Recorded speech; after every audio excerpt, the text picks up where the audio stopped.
Une situation aux États-Unis qui nous attriste comme c'est pas possible de voir ce qui se passe en Californie. Oui, il y a les grands châteaux, puis les manoirs, puis les grandes résidences, mais il y a des résidences comme celles que peut-être vous et moi occupons, comme ça. Alors, ça continue de faire ravage. On parle de 10 morts, 10 000 bâtiments rasés. C'est loin d'être terminé. Il y a un nouveau feu qui vient d'éclater d'ailleurs, et les vents qui compliquent le travail des pompiers. On va tout de suite aborder tout ce dossier-là avec Valérie Boisselet. Vous en avez des questions, vous, ma chère, dans ce dossier-là. C'est une région, historiquement, on le sait, hein, c'est un désert, il y a juste assez de végétation pour démarrer des feux. Alors, qu'est-ce qu'il y a de différent cette année par rapport à d'autres circonstances? Bien, d'abord, cette question-là, je vois que des gens se la posent sur les réseaux sociaux. Encore ce matin, il y a des gens qui disaient mais les feux de forêt, ça existe depuis toujours. C'est pas nouveau, c'est malheureux, mais c'est ainsi. Moi, je voudrais dire, en partie, ils ont raison. C'est vrai que les feux de forêt contribuent au renouvellement naturel des écosystèmes. Mais ce qu'ils tendent à oublier, c'est que le contexte climatique, il a changé dans le dernier siècle et il continue de changer. Ce qui fait qu'aujourd'hui, les feux de forêt, on le sait, ils sont de plus en plus fréquents. Et comme on l'a vu en Californie, ils n'arrivent plus nécessairement au moment où on les attendait. La saison des feux de forêt, habituellement, c'est de juin à octobre. Mais dans les dernières années, ça ne s'est pas passé comme ça. D'abord, Marc-André, peut-être qu'on peut se rappeler qu'est-ce qui alimente ces feux-là à la base. Ça va peut-être vous rappeler les feux de forêt historiques qu'on a eus ici au Canada, parce que c'est la même formule qu'en 2023. Ça prend 3 choses. Une source, donc une fois qu'on a la flamme. Ensuite, ça prend du combustible abondant qui est prêt à s'enflammer à la moindre étincelle. Et le troisième élément, et non le moindre, ça prend de l'oxygène pour nourrir ce feu-là. Donc, des forts vents. Sinon, il n'en manque pas en Californie. Ça permet au feu de se propager rapidement. Ce qu'il y a de différent, c'est qu'à l'ère des changements climatiques, en raison des changements climatiques, ces conditions de temps très secs, très chauds, très venteux, bien, elles sont de plus en plus souvent réunies.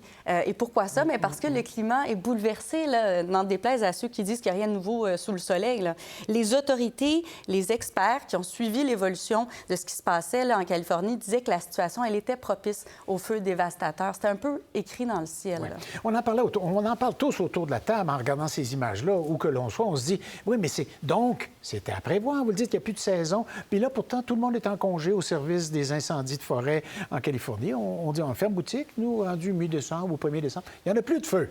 Bien, c'était à prévoir. D'abord, il fait chaud. On sort de 2024, qui est en voie d'être l'année la plus chaude jamais enregistrée sur la planète. Et le sud de la Californie n'y échappe pas. Marc-André, depuis l'été, il fait chaud. Là, en ce moment, on est censé être dans la saison des pluies. Mais ce qu'on voit depuis le début de l'hiver, depuis décembre, c'est qu'on a des températures anormalement chaudes. Ça veut dire essentiellement peu de précipitations, puis des conditions exceptionnellement sèches. Ce qui m'amène à vous parler du combustible. Là, vous allez me dire, attendez, c'est quoi la source? En ce moment, vous le savez, les pompiers combattent les flammes, on ne le sait pas, mais ce qu'on sait avec certitude, c'est que du combustible, il n'en manquait pas.